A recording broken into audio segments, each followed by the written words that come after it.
from Stokes.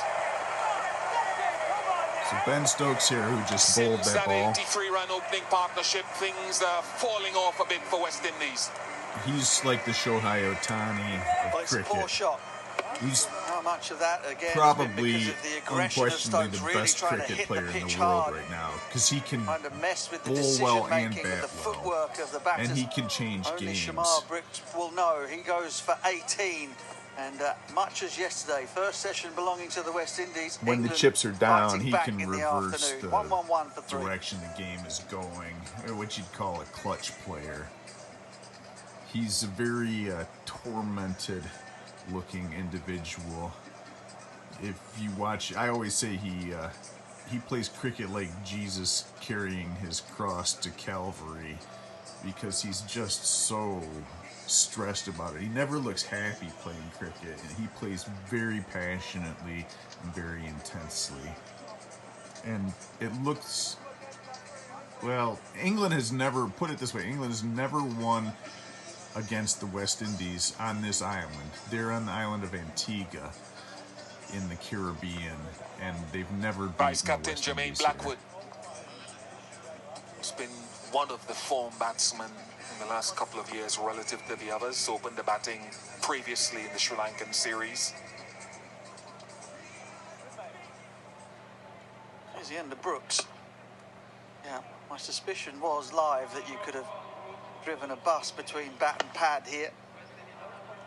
The replay giving me no cause to change that thought. Excellent from Stokes. That wide on the crease angle from him tempts batters to play away from balls that they think are coming in closer to them than perhaps they are in reality. And Joe Root, the skipper, is delighted.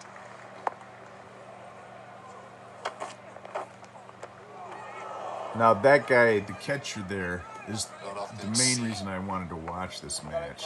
This guy is supposedly the best in the world. Palm one away, it was wide Ben down the leg Foakes. side.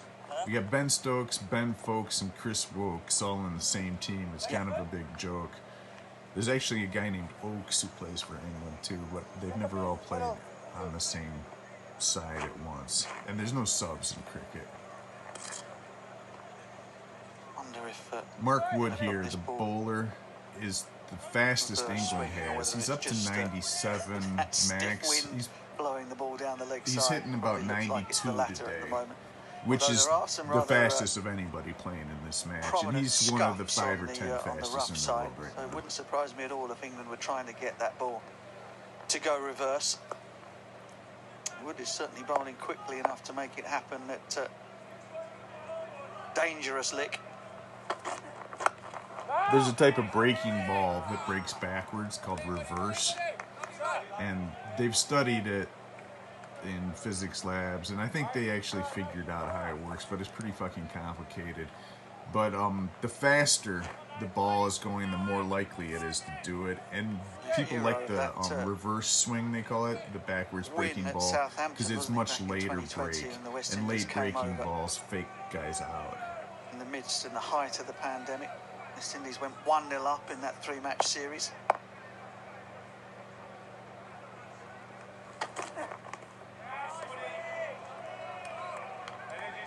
That catch, 100 against England here. that catch that the 2015, catcher Blackwood, he's missed very good in that was series. actually behind the guy. So the fact that he got his hands to the ball at all was Stays beside impressive. the ball.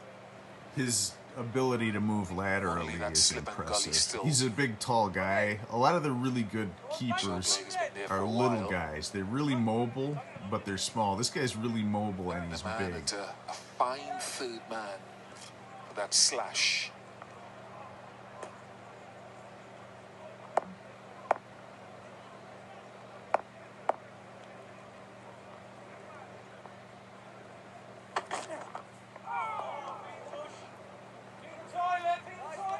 Well, whether that is reverse or just simply a really good wrist position from Mark Wood, it doesn't Watch matter. the angle of the Won't ball mind here. either way.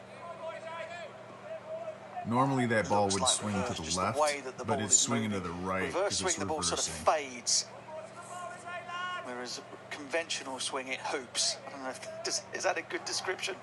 That's fair. drifted in with the seam pointed towards first slip, whereas Kemar Roach was the one who was hoping it in.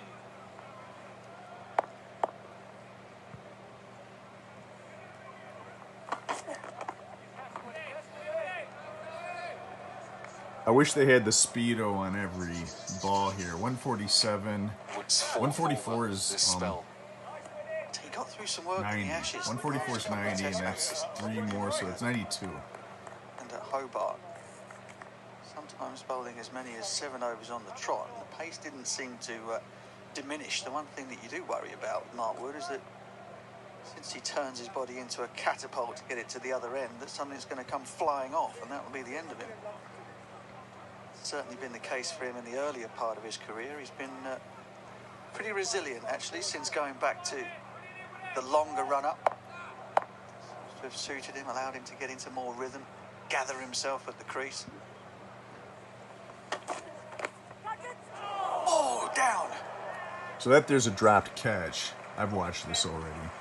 He hit the ball 12 for 3 with the inside edge of the bat, or what you'd call the bottom of the bat, maybe in baseball, and it goes in the air, and the catcher has a shot at catching this, but because he's hit it, it's deflecting. But just the fact that this guy got his hand on the ball is impressive to me.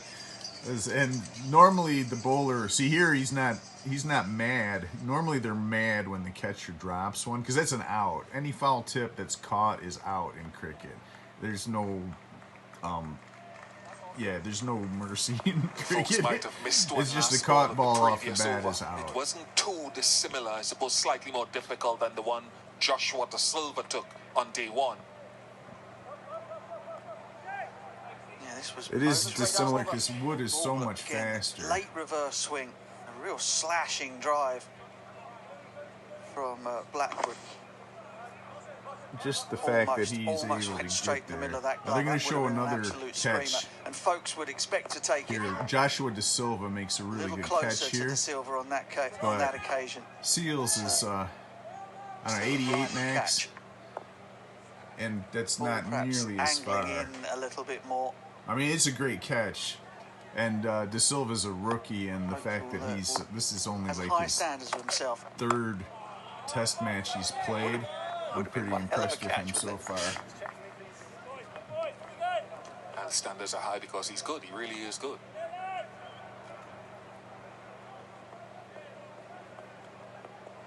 I suppose from a batting front, England have been experiencing some very similar tendencies in their young group of batters. A lot of guys want to play white ball cricket. I see Smeed and all of those guys in franchise cricket. The question to add to my discussion, and folks, don't be offended out there, I'm just having a general discussion. You'll get sensitive. I said to a young player the other day, and I asked him, I said, why are guys taking as long as they are, 5, 6 years, 7 years, to get acclimated to playing successfully at this level?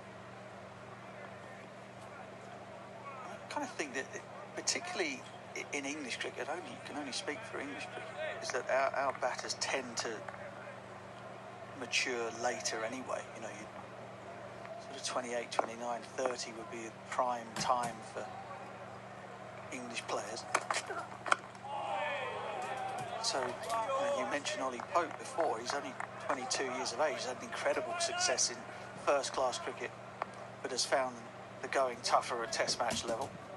And the tendency is, because his numbers are so great in first-class cricket, to say, well, there must be something wrong with him mentally, or he must have some, tragic flaw These in guys his are technique on the that is bench, stopping him and they from won't get into this recreating game. that at Test match level. There's no put me in coach in The reality cricket. of it is that it's just There's 11 guys who get hard. selected, You and know, the other it's guy's difficult. going to sit and watch for 5 And, days. And carry drinks. the level, the jump in the level, and that's for players, whether they're from the West Indies or English or anywhere else, is quite stark. And sometimes it takes you a little while to get your feet under the table and be able to understand what is required from yourself mentally and technically to be successful on a regular basis at Test level. I certainly, I speak for myself. I know that I had something like 25 to 27 test matches in the early part of my career when I ran into your good self. I had no idea what I was doing. But when I came back and played as an older, more experienced player, I knew what I was doing. Plus, Kirtley had retired. That helps. England has a Bowlers are serious different, problem but choosing the when I wrong started, players for I their remember team, one too. former selector, lead selector, is looking at this last delivery, asked me the question, how long should it take you to acclimate yourself to international cricket? And after a discussion, we both said 2.5 years before you understood what you were doing. But then I had Malcolm Marshall, Courtney Walsh around me, Gordon Greenidge, Viv Richards, Desmond Haynes. So there was information being fed back, and that's why I always try to pay the way back, talking to young players and passing on. England finally Because I has knew this what I catcher in got the team. and what we all I need don't to know do to why make they the game haven't been better. playing 1-1 him for the free last three. 2-3 years. Everyone has known that he's been better. And England is going to lose this match because inexplicably they have left their best two pitchers out, just left them home.